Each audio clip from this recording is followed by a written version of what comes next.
네, 안녕하세요. 미성씨입니다. 오늘 이번 시간에는 자기소개서에 대한 이야기를 한번 해보려고 합니다.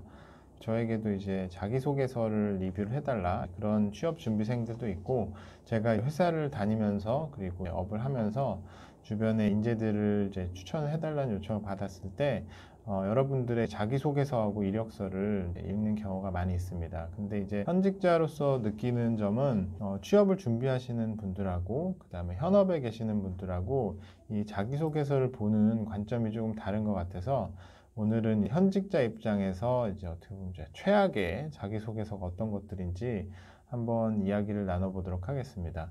개인적인 의견이 대부분일 테지만 다른 현직자분들도 대부분 이제 비슷한 그런 느낌을 가지실 텐데 어떤 것들이 있는지 하나씩 좀 말씀을 드려보도록 하겠습니다. 첫 번째로는 가독성이 굉장히 떨어지는 이력서나 자기소개서가 있습니다.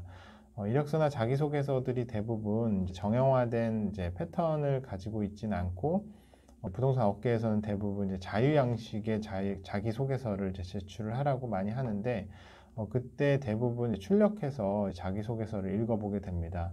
그런데 그런 출력물들이 가독성이 떨어진다고 하면은 그 후보자에 대한 그 느낌은 떨어질 수밖에 없습니다. 그래서 가장 첫 번째로 이제 자기소개서를 작성을 하실 때 가독성이 좋게 만드는 것도 하나의 그 큰 팁이라고 할 수가 있습니다. 예를 들면 이제 문단 단위로 그다음에 의미 단위로 단락을 띄어서 쓰거나 그다음에 소제목을 통해 가지고 소제목이라고 하는 거는 그 제목만 읽어봐도 그 밑에 문단에 어떤 이야기를 하고 있는지를 표현할 수 있는 제목들로 이제 관심을 끌 수 있도록 이제 소제목들을 각각 적게 되는데 이제 그런 것들이 없는 경우도 있습니다. 그냥 소제목을 나의 장단점 뭐 이런 것들 있잖아요. 뭐 그런 것들로 적어 넣게 되면은 일단 한 줄을 버리는 것이기 때문에 그런 제목들은 가급적이면 피하시고 소제목으로만 봐도 내 이력서나 자기소개서가 다 표현될 수 있도록 문장의 하나의 헤드라인, 뉴스의 헤드라인을 작성한다는 식으로 그런 마음가짐으로 소제목을 작성하시면 좋을 것 같습니다. 그리고 가장 기본적인 거기도 한데 이제 오타나 뭐 띄어쓰기가 안 돼 있다든지 그 다음에 문단의 정렬이 잘 안 돼 있어서 어수선한 느낌을 주는 자기소개서들이 있습니다.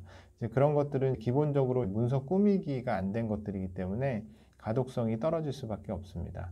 그리고 대부분은 아마 자기소개서를 작성할 때 워드나 한글로 작성을 하게 되는데 이렇게 컴퓨터 화면으로 보게 되면 이게 출력물로 나왔을 때 어떤 형태인지 알아보기가 어렵습니다. 그래서 가급적이면 내가 자기소개서를 다 작성을 한 다음에 A4나 어떤 출력물로서 이렇게 찾아보게 되면 오타도 쉽게 발견을 할 수가 있고 예를 들어서 머릿말이나 아래에 들어가는 문단들이 잘 표현이 되고 있는지 이제 출력물로서 확인하시는 것도 하나의 좋은 방법입니다. 그리고 두 번째로 자기소개서에 많이 나오는 것들이 뭐 이제 해외 연수나 뭐 봉사 활동, 그 다음에 동아리 활동을 이제 하는 그런 내용들이 많이 들어갑니다. 우리나라 대학생들이나 이제 취업준비생들이 사실 이제 자기소개서를 쓸 때 어떤 스토리가 없다 보니까 이제 그런 내용들을 넣는데 자기소개서는 자기 연대기가 아닙니다.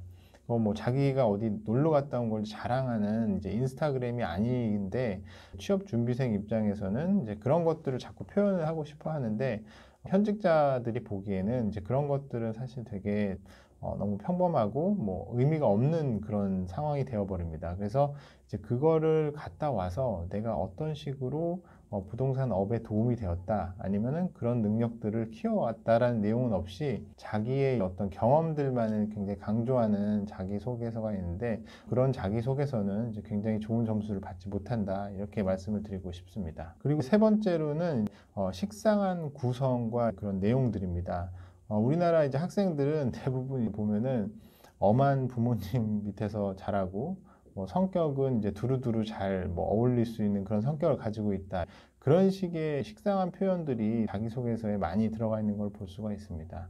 이제 그런 것들로는 이제 흥미를 끌 수 없다는 거는 여러분들이 더 잘 알고 있기 때문에 그거와는 좀 더 차별화된 어떤 포인트를 만들 수 있도록 노력을 해야 됩니다. 그리고 자기소개서에서 보면은 이제 너무 평이한 자기소개서가 있습니다. 이 소개서를 가지고는 어떤 업종에도 다 낼 수 있는 그런 자기소개서가 있는데 이제 그런 자기소개서들은 노력이나 열정이 떨어지는 것으로 이제 판단할 수밖에 없기 때문에 그런 부분들은 이제 주의하셔가지고 자기소개서를 작성을 하셨으면 좋겠습니다. 그러면 이제 현직자 입장에서 어떤 자기소개서가 좋은 자기소개서인지 그런 것도 한번 말씀을 드려야 될 것 같습니다.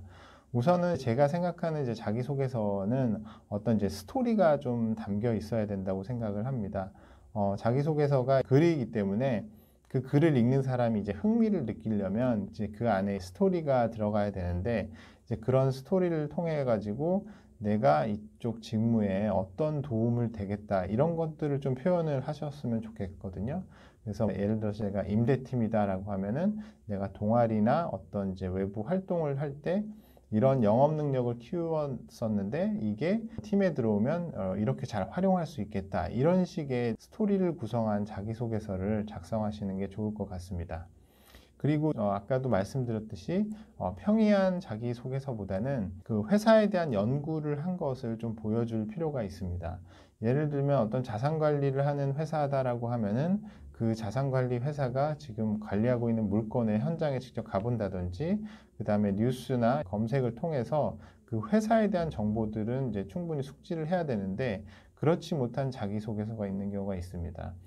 평이한 자기소개서보다는 그 회사에 대한 관심과 열정이 있다는 것을 이제 글로써 표현을 해줬으면 좋겠습니다. 그래서 이제 자기소개서 같은 경우에는 어떻게 보면 2장이나 3장의 글로 내가 그 회사에 가서 이제 인터뷰를 할 수 있는 기회를 잡느냐 마느냐 그런 중요한 이제 문서인데 그 2장, 3장으로 내 인생이 바뀔 수 있다면 그 글을 잘 작성하는 능력을 좀 키우셔야 되는데 결국은 이제 자기소개서는 물론 자기 경험도 바탕이 되겠지만 글쓰기 능력이 우선이라고 저는 생각을 합니다. 그래서 자기소개서를 쓴다고 하면은 이제 학부나 뭐 이런 전공에 상관없이 글쓰기 책이나 문서 구성을 하는 그런 책들이 있습니다. 그런 책들을 조금 보시면서 어떻게 하면 자기소개서를 좀 더 멋있게 꾸밀 수 있는지 그런 연구와 노력을 하셔야 된다고 봅니다.